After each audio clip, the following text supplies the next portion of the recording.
Tudo bem com vocês? O objetivo dessa videoaula vai ser fazer uma revisão a respeito de eletrodinâmica, tá bom? Então, o objetivo aqui não é ser extremamente meticuloso, extremamente preciso, calmo com as informações, não.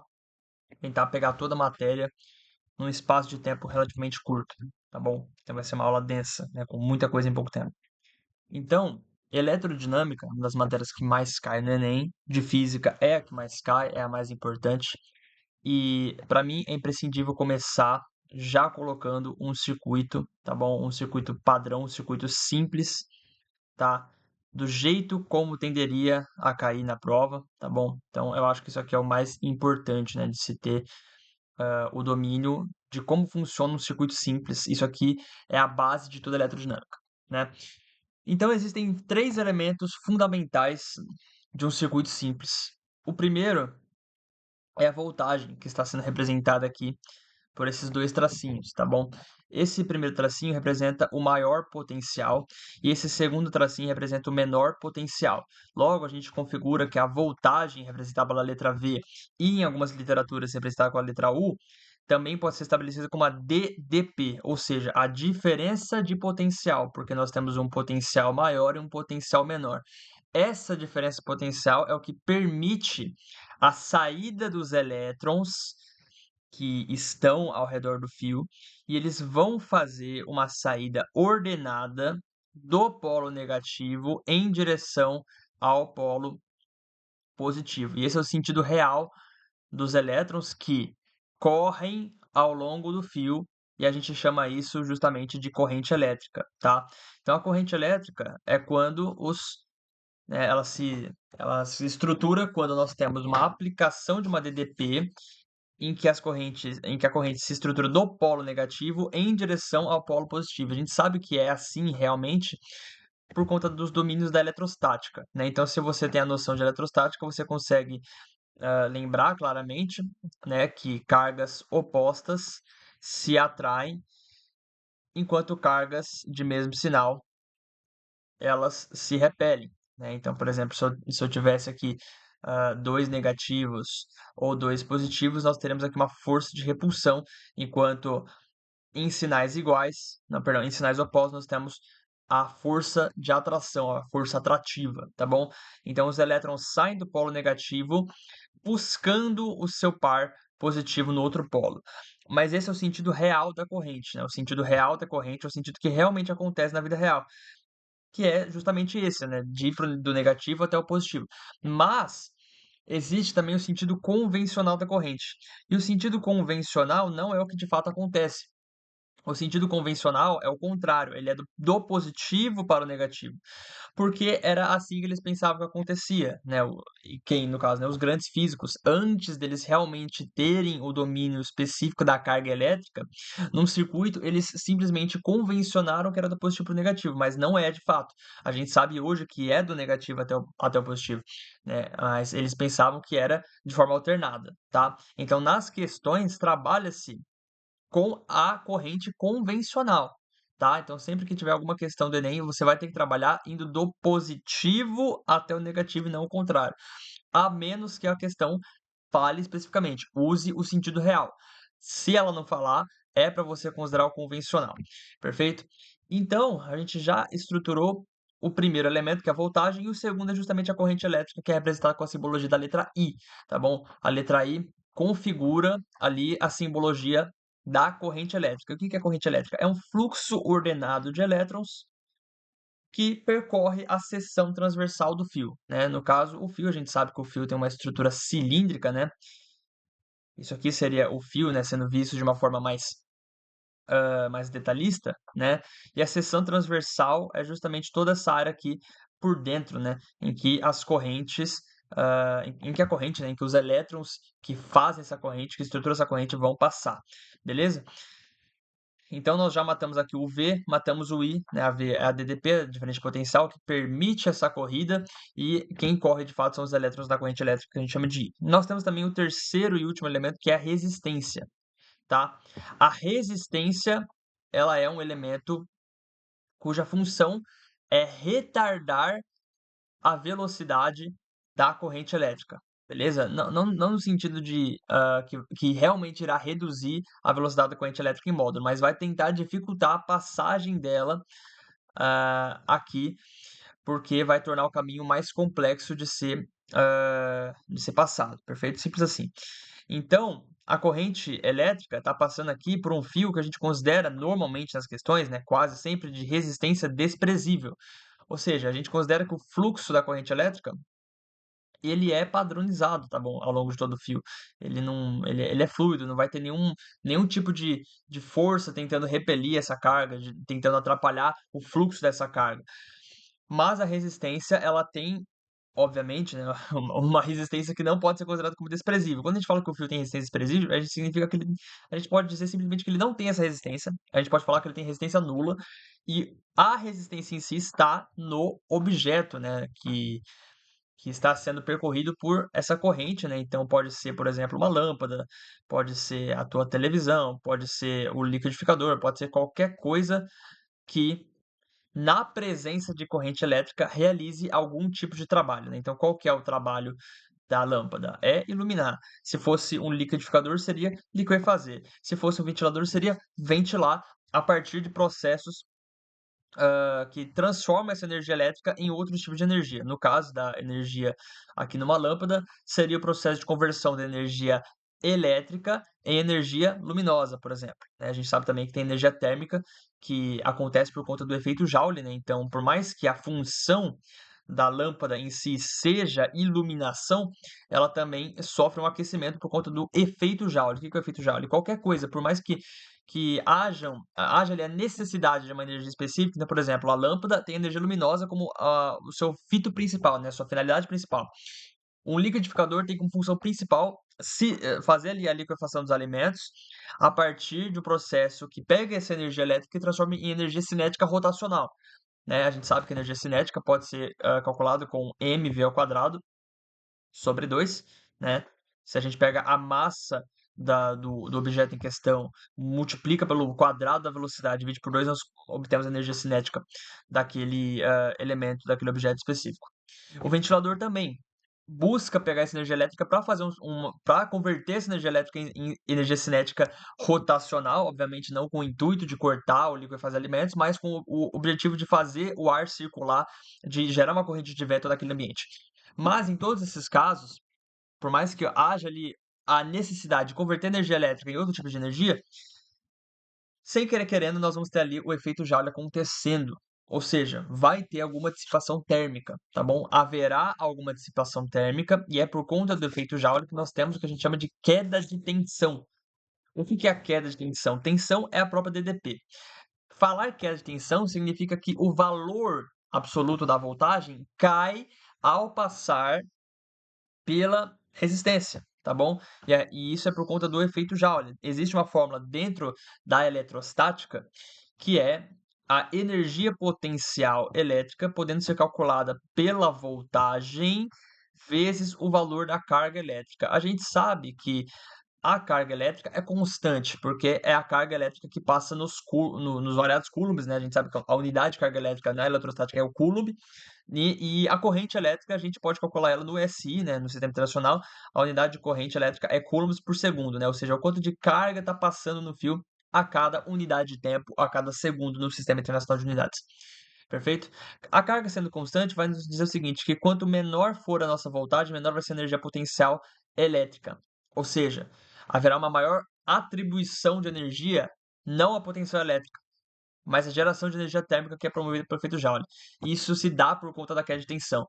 Então, a queda de tensão ocorre porque nós temos aqui, né, um potencial, digamos que o potencial menor seja um potencial de 0 volts, pode ser de 0 volts, e o potencial maior seja de 12 volts. Então, nós temos aqui uma DDP de 12 volts. E aí, o zero potencial vem aqui, vem aqui, vem aqui, e ele fica no zero potencial em todos esses locais. Então, se eu colocasse uma, por exemplo, se eu colocasse aqui um voltímetro aqui, né, e eu não expliquei o que é um voltímetro, mas o voltímetro ele é um dispositivo cuja função é calcular o quanto de tensão tem naquela região, ele ia calcular zero, tá bom? Porque ele tá com uma perninha na região do zero potencial, ele está com a outra perninha na região do zero potencial, então ele iria calcular 0 volts nessa região, mesmo que a DDP aqui mesmo no centro, né, na geração aqui mesmo da DDP seja 12, porque ele está aplicado no local do potencial zero. Enquanto do outro lado nós teremos o potencial 12 dominando toda a região. Estou considerando aqui a cor verde, por exemplo, para considerar o potencial 12. Então todo verde aqui é 12, 12, 12, 12, 12, 12, 12, 12, 12, 12, 12, 12. Então você percebe que essa resistência, ela está sim em 12 volts, tá bom? 12 volts. Lembrando que a voltagem se mede em volts, e a corrente elétrica, como eu já falei, é coulomb por segundo, mas coulomb por segundo, por ser muito importante dentro da física, a gente dá uma unidade específica, que é o ampere, tá? Então, volt de voltagem, o ampere é a mesma coisa do que coulomb por segundo, que é a unidade de corrente, e a resistência a gente mede ela em ohms, tá bom? Então é isso, tá? A gente mede a resistência em ohms, a gente mede a corrente elétrica em amperes e a gente mede a voltagem, a tensão DDP em volt. E como eu estava falando, essa resistência, que essa lâmpada, por exemplo, ela está nos 12 volts completos, ela está na DDP completa.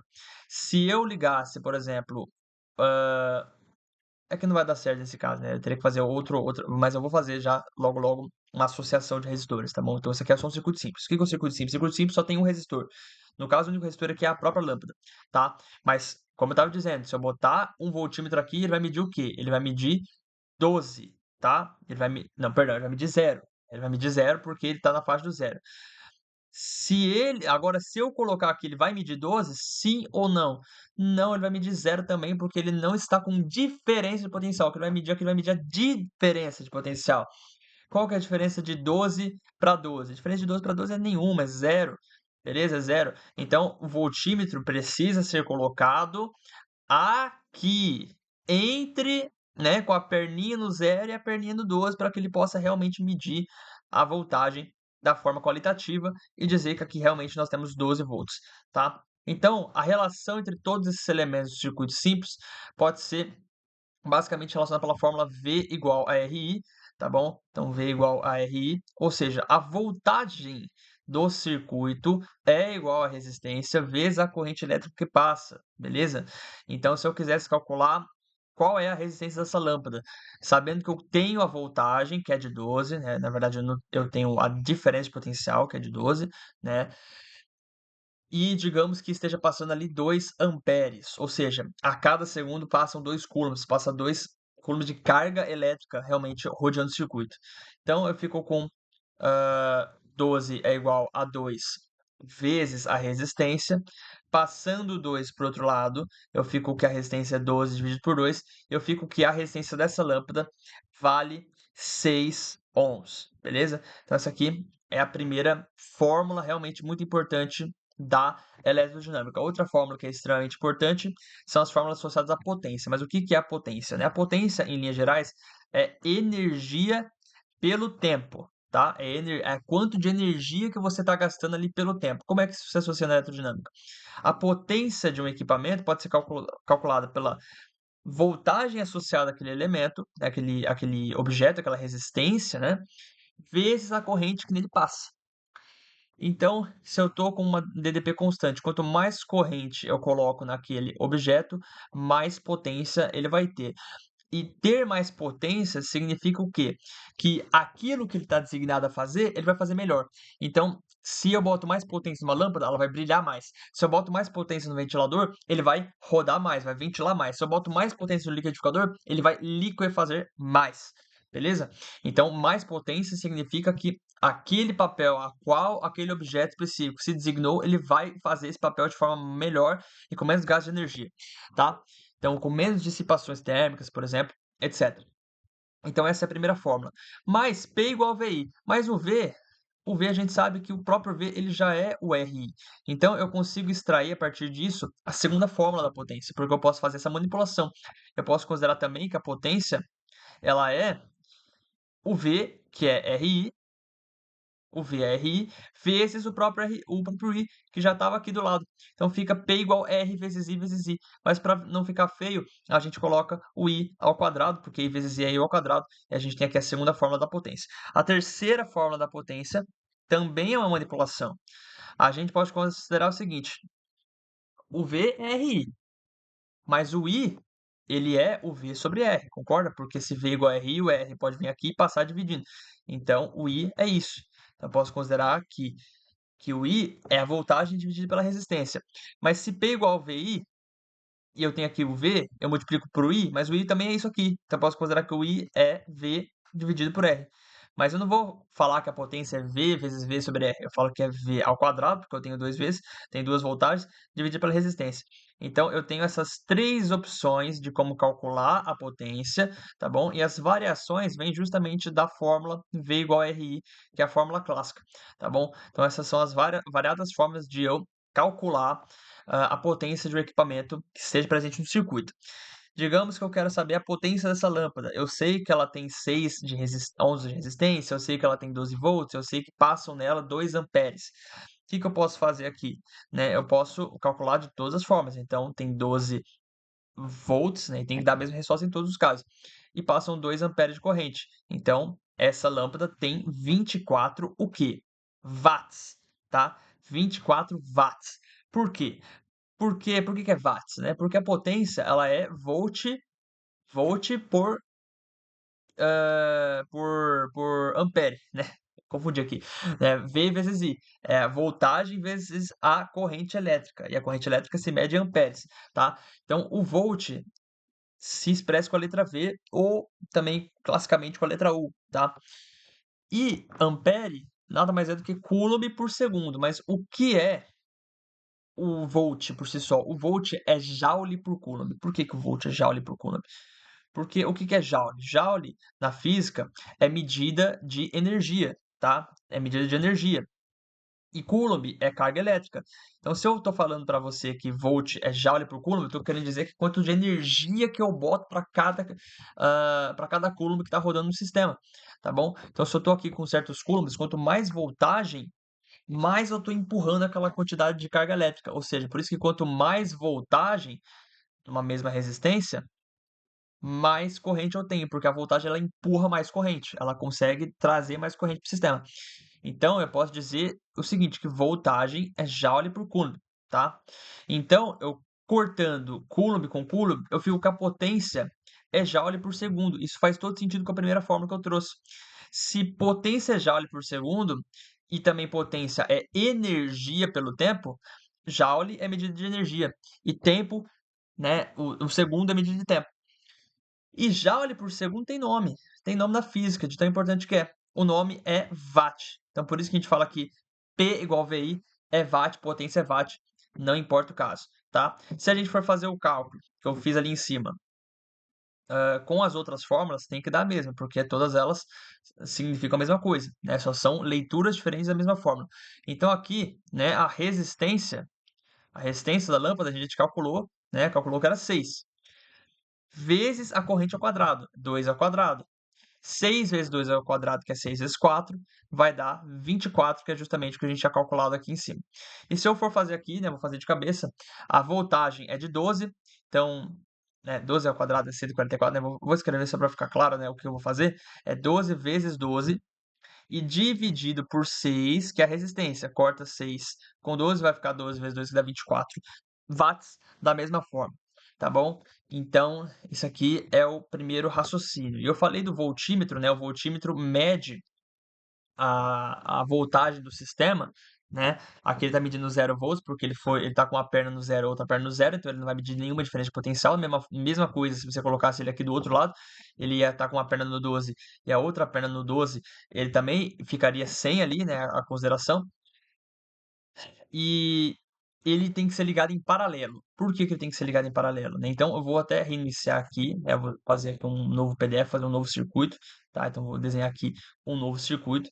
Então eu vou colocar aqui um circuito novo, que tem aqui a resistência tradicional, tem aqui a DDP, tá bom? Que eu vou fazer aqui um pouco maior, inclusive, né? Não, ficou feio pra caramba, né? Deixa eu fazer aqui de um jeito um pouco mais bonito, né? Pronto, tá melhorzinho assim, né? Beleza. O voltímetro precisa estar em paralelo. Por que que ele precisa estar em paralelo?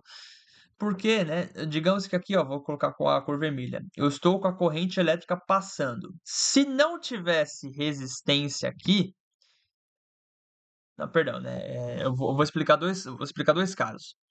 Por que que ele tem que ser em paralelo e por que que ele tem que ter resistência infinita?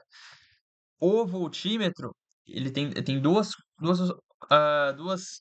funcionalidades, tem dois elementos que fazem dele bem relevante nesse sentido. O voltímetro, ele precisa estar ligado em paralelo e ele precisa ter resistência infinita, tá? Por quê? Né? Eu ia explicar o fator do paralelo, mas eu ia usar a justificativa da resistência infinita. Aí eu acabei confundindo, né? Então, olha só. Temos aqui o voltímetro. Por que que ele tem que se ligar em paralelo? Porque ele precisa, é mais óbvio de todos, né? Depois eu vou explicar porque tem resistência infinita. Porque ele precisa estar com duas pernas. Se ele não tiver duas pernas, ele não vai conseguir medir diferença de potencial nenhuma. Como é que você vai medir uma diferença de potencial colocando ele em série no circuito? Se ele está em série, ele só vai pegar uma parte do circuito, sendo que ele tem que pegar duas para ver qual que é a diferença. Existe diferença entre uma coisa só? Diferença só existe entre duas coisas. Então, você precisa ligar ele em paralelo, porque como é que você vai ver a diferença entre um ponto e o mesmo ponto? Não tem motivo para isso, né? Você até poderia, com certeza, colocar ele em série, mas você vai colocar ele em série e qual que vai ser o efeito? Nenhum, né? Nenhum. E ele precisa ter resistência infinita. Por quê? Porque se tem corrente elétrica passando aqui, se imagina que esse fio do voltímetro ele tem, na verdade, resistência nula, ou seja, não tem resistência. Se não tem resistência, você acha que a corrente elétrica vai preferir ir aqui dentro no voltímetro ou vai preferir caminhar aqui e passar por uma resistência? Ou seja, ser atrapalhado por uma resistência. É óbvio que ela prefere ir toda para cá, se fosse nulo. Obviamente, se fosse nula a resistência do voltímetro, ia simplesmente fazer esse ciclo aqui infinitamente, que a gente chama de curto-circuito. Então daria o curto aqui, justamente porque se não tivesse resistência, obviamente a corrente ela prefere os caminhos que dão a ela ali um maior ganho de energia, né? Então, aqui no voltímetro ia passar toda a corrente, toda, sem exceção, porque não teria por que nenhuma corrente, nenhuma, ir aqui para cima, passar por uma resistência que vai atrapalhar a passagem dela. Não tem motivo para isso. Entende? Não tem nenhum motivo para isso. Então, é óbvio que o voltímetro ele precisa ter resistência infinita justamente para que ele não atrapalhe o processo natural do circuito. Então, considerando agora dessa vez ele com a resistência infinita que ele de fato tem, a corrente vai passar e nem vai enxergar que existe um voltímetro ali, vai passar toda aqui na resistência mesmo. Porque entre passar pela resistência, que deve ter ali, sei lá, 6 ohms de resistência, não é um valor tão brutalmente alto, né? Ela vai passar aqui boa, né? Vai passar aqui.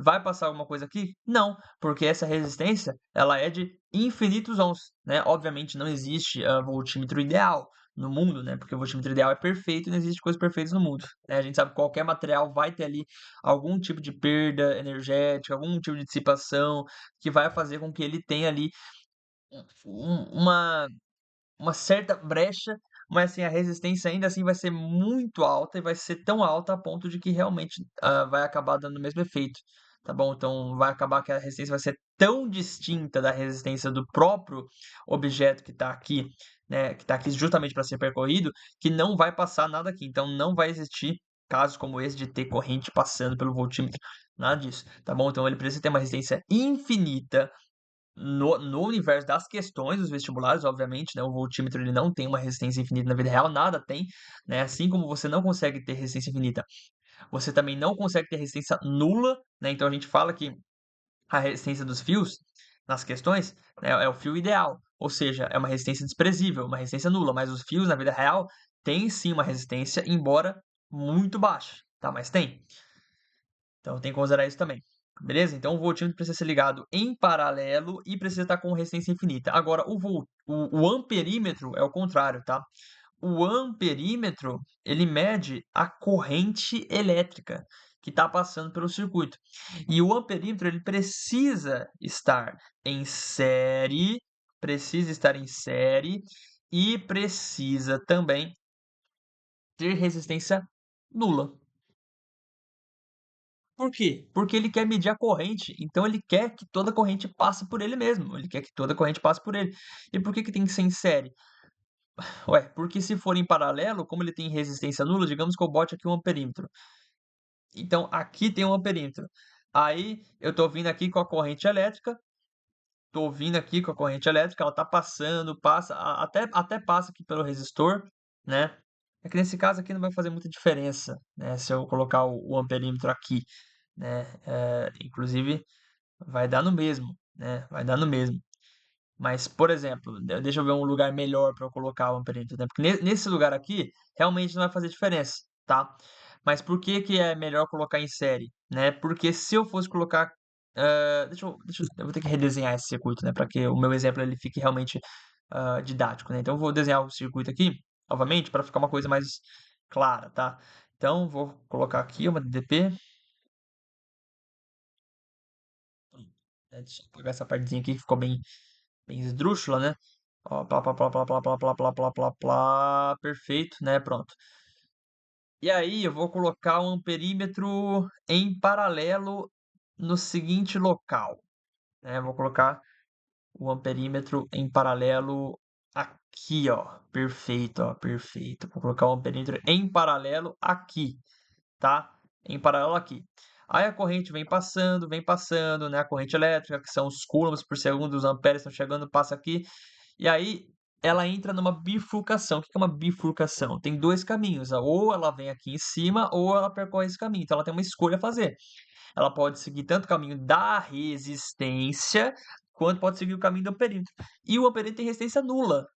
Então é óbvio que toda a corrente vai passar aqui em cima, toda a corrente vai vir para cá, e o resistor, né, a nossa resistência, o nosso aparelho, não sobrou nada, né, não sobrou nada. Ou seja, do que adianta esse circuito? Esse circuito, ele também é um curto-circuito. Ele também é um curto-circuito, né? Não vai passar nada na própria resistência, né? Vai ser e também vai ser um curto-circuito justamente porque como não tem resistência nesse circuito, né? O fato de esse resistor daqui é inútil, é como se ele realmente não estivesse aqui. É como se ele não estivesse aqui. Entende? Quando você tem uma resistência cujo valor dela é nulo, não importa a quantidade de resistores que você coloca à disposição, porque já que não vai passar corrente, o fato de não passar corrente em nenhum resistor faz com que todos esses resistores aqui sejam inúteis. Sejam inúteis porque na passagem da corrente não vai vir corrente para cá, nem para cá, nem para cá e nem para cá. Vai tudo lá para o perímetro. Então, a REC disso aqui, a gente vai calcular a REC, né, daqui a pouco. A REC é a resistência equivalente, a junção de todas as associações de resistores. Você vai ver que a REC disso aqui é nula, né? Porque como é que você calcula a REC de um paralelo, né? Já indo além da aula, né? A REC de paralelo você calcula com 1 sobre REC igual a 1 mais o primeiro resistor, mais o segundo resistor, né? Então aqui, ó, o primeiro resistor, mais o segundo resistor, mais o terceiro resistor, sempre o inverso, né? O inverso do primeiro resistor, o inverso do segundo resistor, o inverso do segundo resistor, do terceiro, né? E por aí vai. Mas se um desses é zero, se um desses é zero, digamos que o primeiro resistor é zero, porque realmente o amperímetro é zero. 1 sobre zero já vai matar a própria REC. 1 sobre zero já vai matar a própria REC. Porque por mais que você vá somar um monte de valor aqui, pode botar aqui que todos esses valores somados vão dar, sei lá, 100. 100. Vai dar 100. Todos os valores somados vão dar 100. Aí vai ficar então, vou calcular aqui a REC total então. Vai ficar aqui 1 sobre a REC é igual a 1 sobre zero mais 100, né? Vou botar aqui então que vai ser 1 sobre zero mais 100. Aí vai ficar assim, né? Aí vai ficar como, né? 1 sobre REC menos 1 sobre zero, né? Passando esse 1 sobre zero para cá, invertendo o sinal, é igual a 100, né? E eu já vou colocar o 100 também do outro lado, vai ficar menos 100 e isso aqui tem que ser igual a zero, né? Porque eu botei todo mundo de um lado só da expressão, né? No caso da equação, beleza? E aí eu vou ter a seguinte expressão então, 1 sobre REC, menos 1 sobre 0, menos 100, que eu vou colocar sobre 1 para todo mundo ser uma fração, para poder inverter todo mundo. Aí vai ficar então que REC, só que aí que tá. 1 sobre 0 não existe na matemática. 1 sobre 0 não existe na matemática, porque você não consegue dividir por 0. Então o fato de você não conseguir dividir por 0 faz com que tudo isso aqui já morra. Então eu fiz isso aqui só para você perceber que, por mais que você fosse avançando na conta, não existe inverso de 1 sobre 0. Ah, João, é 0 sobre 1. Não, não. O inverso de 1 sobre REC é REC sobre 1, que é só a REC. Porque dividir por 1 não faz diferença. Agora, 1 sobre 0 não existe. Então isso aqui já está errado por princípio. Então é óbvio que a REC de um circuito que está em curto-circuito, porque a resistência do perímetro é nula, vai fazer com que toda a resistência equivalente seja nula, tá bom?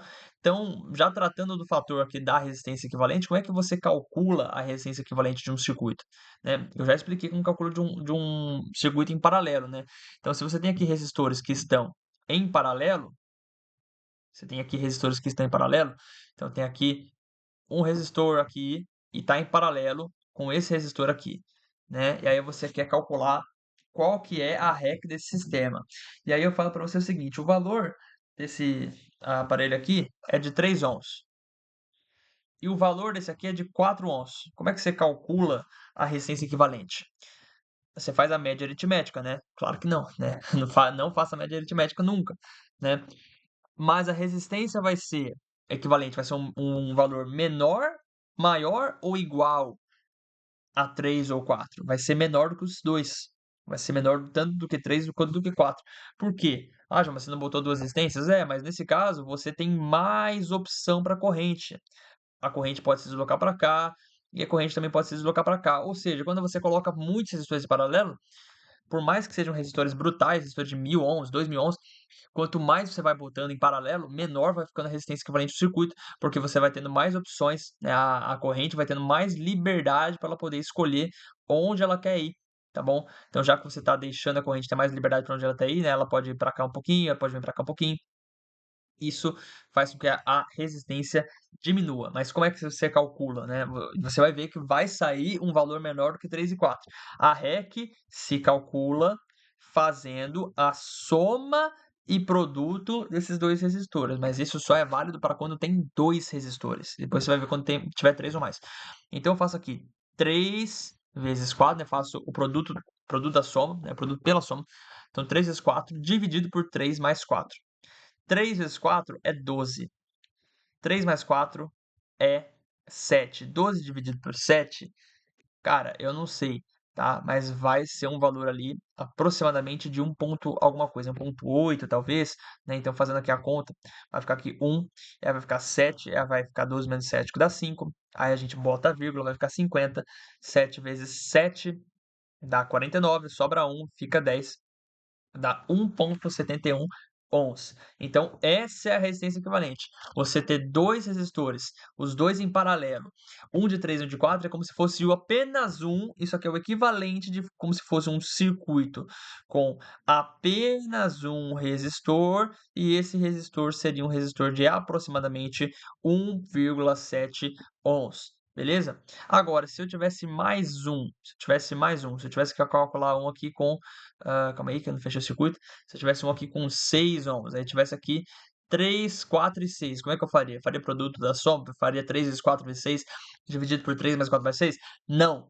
Isso aqui é apenas para quando você tem dois resistores. Então, como é que você faria nesse caso? Você faria aqui 1 dividido pela resistência equivalente é igual a 1 dividido pelo valor do primeiro, que é 3, mais o valor do segundo invertido, que é 4, e mais o valor do terceiro invertido, que é 6. Então, fazendo essa conta aqui, né, como é que fica? 1 sobre 3 mais 1 sobre 4 mais 1 sobre 6, o MMC de todos esses valores aqui é 12. Então, o MMC é 12.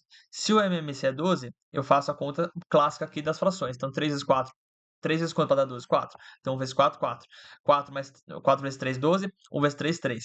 6 vezes 2, 12. 1 mais 2, 2. Então, vai ficar aqui 4 mais 3, que dá 7, mais 2, que dá 9. Então, vai ficar 9 sobre 12 que pode ser também simplificado, que vai ficar 3, né, dividindo por 3 em cima e embaixo, fica 3 quartos, e vai ficar que 1 sobre a REC é igual a 3 quartos. Eu posso multiplicar cruzado e eu vou encontrar que a REC vai valer quanto? Vai ficar aqui 4 vezes 1, que é 4, é igual a 3 vezes a REC, já passando 3 dividindo, vai ficar que a REC é igual a 4 terços.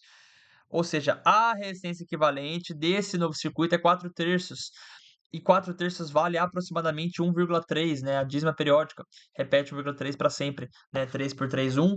1 por 3, né? Por 4 é 3 mais 1.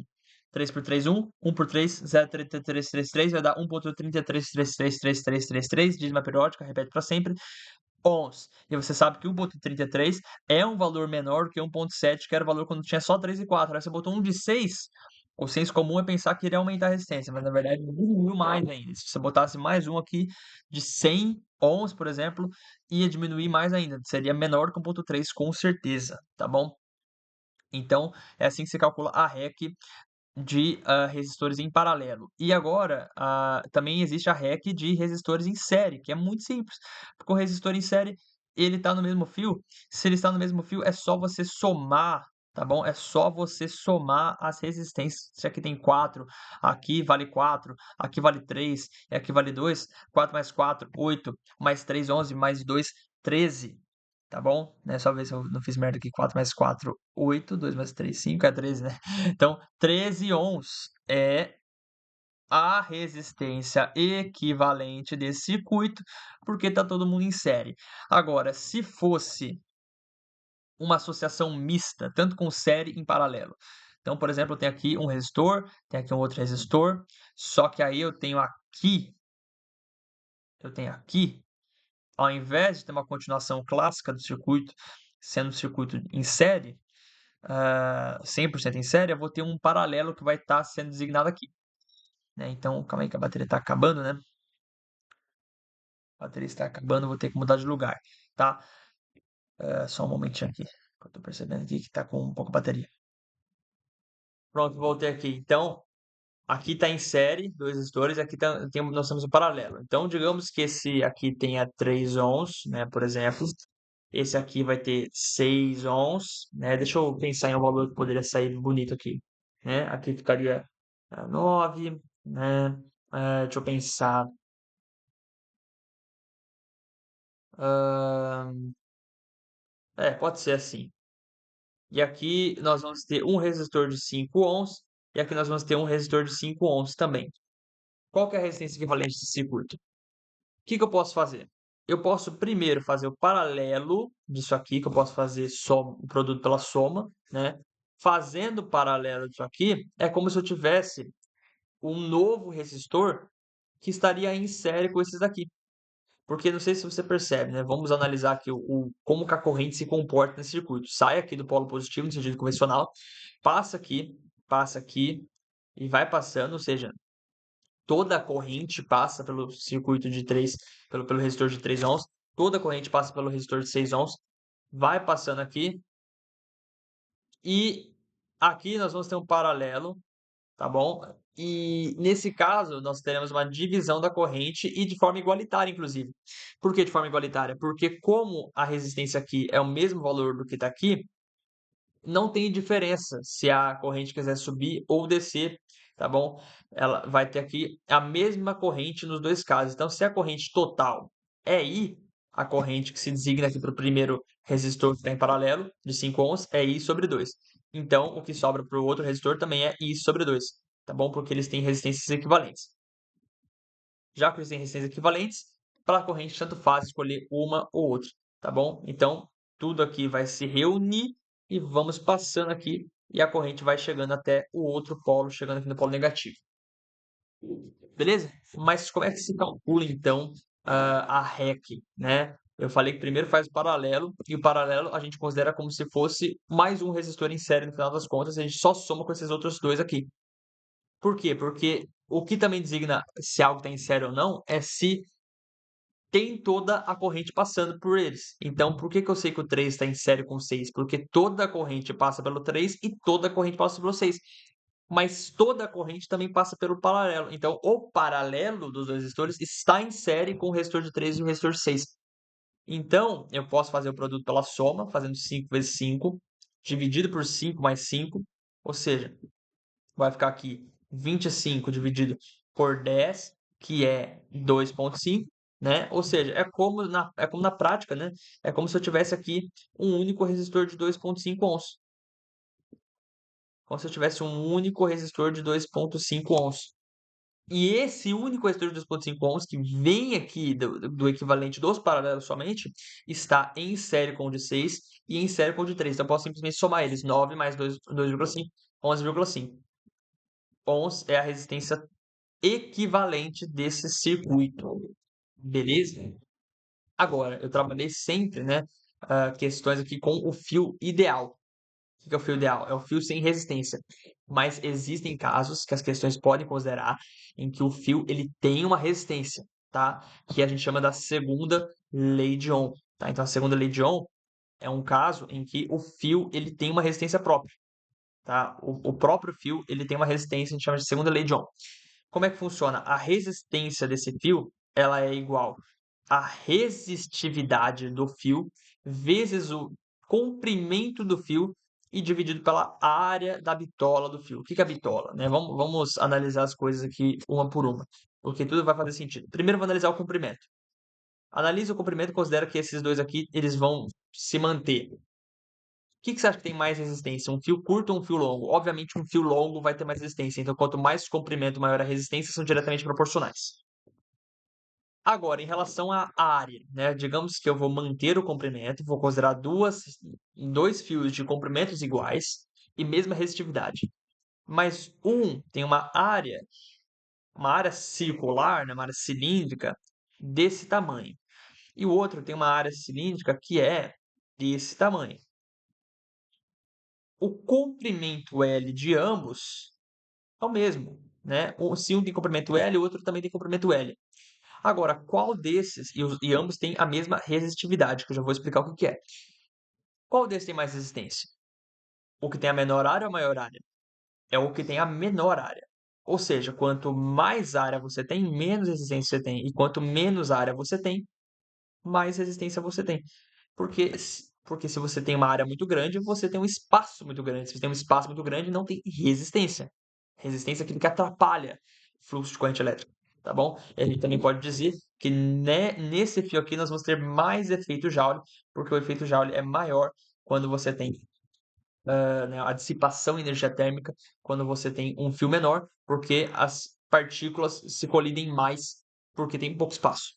Então, já que você tem uma colisão maior, o grau de agitação molecular ele se torna maior e você vai ter um efeito Joule ali, uma dissipação maior de energia térmica. Então, esse fio aqui, ele vai ter ali uma temperatura mais elevada do que esse aqui diante das mesmas condições, tá? E o que que é a resistividade? A resistividade é a resistência inerente ao próprio material do fio, tá? Então, obviamente, quanto maior a resistividade, maior a resistência, tá? Maior a resistência. São diretamente proporcionais. Mas isso aqui tem a ver com o material. Então, por exemplo, pode ter um fio que seja de alumínio, pode ter um fio que seja de cobre, pode ter um fio que seja de estanho, né? E isso a questão vai ter que te falar. A questão que vai ter que te falar, não, o fio de cobre, ele tem tal valor de resistividade. Aí você bota aqui. O fio de alumínio tem tal valor, aí você bota aqui. Aí você faz as comparações devidas, tá bom? Então, a resistência de um fio pode ser calculada a partir dessa fórmula. Resistividade vezes o lado, né? O L é de comprimento, né? Pode entender como lado também, dividido pela área da seção transversal do fio, tá bom? Então, todos os elementos podem estar representados aqui, né? Isso aqui é o comprimento, esse valor aqui é o valor da área, e a resistividade tem relação com o material que faz o fio, tá bom? É representado por essa letra, que eu acho que é a letra Φ, né? Que parece um F, uma letra grega, tá bom? Não, na verdade, a letra Rho. É a letra Rho, lembrei agora. A letra Rho, tá bom? Que é esse símbolo aqui grego, essa letra grega que parece o F, tá bom? Existe um macete besta para isso, né? Que é o Rho, né? Isso aqui é o Rho lá, né? Então, o Rola é a fórmula da segunda lei de Ohm, tá bom? É um macete besta para lembrar isso aqui. Então, pode ser interessante ter essa fórmula em mente, tá bom? E só para completar, vou dar uma palhinha rápida sobre geradores, tá bom? Então, gerador real, tá? O que que é o gerador real? O gerador real, a gente sabe que na maioria das questões, a gente trabalha com a tensão ideal, né? A gente trabalha com, nossa, tá ficando feio sempre, com a tensão no seu caráter real, ou seja, a gente fala que se tem 12 volts, é 12 volts e acabou. A gente pode considerar isso na maioria das questões. Só que algumas questões podem trabalhar do gerador real, ou seja, a DDP real. Porque muitas vezes pode ter ali 12 volts, mas na verdade no sistema só tem 10. O que que acontece então? Vamos fazer um circuito aqui com o gerador real. Vamos fazer um circuito simples, com uma resistência só, né? O circuito simples só tem uma resistência. Vamos dizer que tem aqui uma lâmpada, né? Tem aqui uma lâmpada. Então tem uma lâmpada aqui, né? Ela está emitindo aqui a sua luz. Beleza. Tem aqui a voltagem, tem a corrente elétrica, obviamente, que vai percorrer aqui todo o circuito, né? Não tem aqui, como tem um curto-circuito, não tem nenhum amperímetro, tem nada ligado em série, é só isso aqui, tá bom? Então tem aqui a corrente elétrica que está percorrendo, vai passar toda a corrente elétrica pela lâmpada, né? Pela nossa resistência, então tem todos os materiais aqui certinhos. Qual que é a diferença nesse caso? É que esse gerador, digamos que esse gerador ele esteja gerando ali 12 volts. Só que ele em si tem uma resistência interna. Ele em si tem uma própria resistência, tá bom? É como se tivesse uma pilha aqui, tá? É como se fosse uma pilha. E esse próprio gerador, ele tem uma resistência interna, digamos que seja, por exemplo, de 2 ohms, e digamos que a lâmpada seja, sei lá, de 5 ohms. Né? Vamos dizer aqui que não, vamos dizer que a lâmpada é de 4 ohms, né? Porque são números pares, fica mais fácil, né, de trabalhar. Então, digamos que essa lâmpada ela tem 4 ohms, mas a própria voltagem tem 2 de resistência, ou seja, é uma voltagem com resistência. Quanto que vai chegar aqui na lâmpada? Né? Quanto que vai chegar na lâmpada? Se fosse um gerador ideal, ou seja, um circuito normal que a gente trabalha desde sempre, a gente faria 12, dividiria aqui por 4 e ficaria aqui, seriam 3 amperes direcionados para a lâmpada, né? Seriam 3 amperes direcionados para a lâmpada. Só que no caso, como a gente tem aqui uma resistência, são na verdade 6 ohms de resistência total. Ou seja, na verdade são 6 ohms, porque é 4 da lâmpada e 2 da própria resistência interna, da própria voltagem, da própria bateria. Ou seja, na verdade sobram apenas 2 amperes no sistema inteiro, 2 amperes para a lâmpada, entende? Então é daí que surge a relação, que é a voltagem que a lâmpada vai pegar, ela é a força eletromotriz, que eu já vou explicar o que é, menos o valor da resistência interna e vezes a corrente que passa pela resistência interna. Isso faz todo sentido, porque o que é força eletromotriz, que a gente usa a letra E, né? A força eletromotriz é o próprio 12, mas não chega a 12 na lâmpada, porque essa danadinha tá pegando um certo valor de voltagem. Quanto é que ela pega de voltagem? Né? Ela tem 2 de resistência. Ela tem 2 de resistência. Eu sei que por esse circuito estão passando 2 amperes. Então, são 4 volts só dela. São 4 volts que ela pega para ela. Ou seja, o que sobra para outra lâmpada não são os 12 volts completos, são só 8 volts. Por isso essa fórmula. A voltagem útil, ou seja, que realmente serve para usar a lâmpada, é a eletromotriz, que é a total, menos RI, que a gente sabe que é o V, né? Que é a voltagem interna, né? Da própria bateria, do próprio gerador real, né? Que é o gerador real, é um gerador que tem essa dissipação, entende? Então, usando essa fórmula para a gente comprovar isso mais uma vez, vai ficar o seguinte, que a voltagem da lâmpada que a gente quer descobrir é 12, que é a força eletromotriz, menos a resistência interna, que é 2, vezes a corrente total, que é 2, ficando então que o que sobra para a lâmpada em si é 12 menos 2 vezes 2, que é 4, e 12 menos 4, mais uma vez, está comprovado que é 8 volts. Beleza? Então, só 8 volts. Se a gente fosse calcular que a potência, a gente sabe que a potência é igual a VI, a gente sabe que essa lâmpada ela vai ter ali 8 vezes 2, né? Porque são 2 amperes. Então, ela vai ter aqui 16 watts. Mas e se não tivesse a resistência interna? Ela ficaria com 12 volts inteiros e de ampere ela teria 3 amperes, ela teria 3 amperes, porque seria 12 volts só para ela, ela tem 4 de resistência, V igual a RI, 12 dividido por 4 dá 3. Ou seja, ela teria, na verdade, 12 vezes 3, que é 36 watts. Ou seja, num gerador ideal, ela teria aqui os seus 36 watts. Mas como tem um gasto ali, como tem uma resistência interna, ela só vai ter 16. Esse é o gerador real que pode vir a cair na prova, a partir do uso da fórmula U é igual a força eletromotriz menos RI, sendo essa resistência a resistência da própria bateria, a corrente do circuito normal, a força eletromotriz é a voltagem total e a voltagem aqui, U, é a voltagem útil que realmente chega ao aparelho, tá bom? Porque são 12, mas a resistência interna come 4, sobra somente 8, beleza? Então, é isso, tá? Acho que a gente já pegou aqui o principal de eletrodinâmica, deu para revisar tudo em 50 minutos e até a próxima.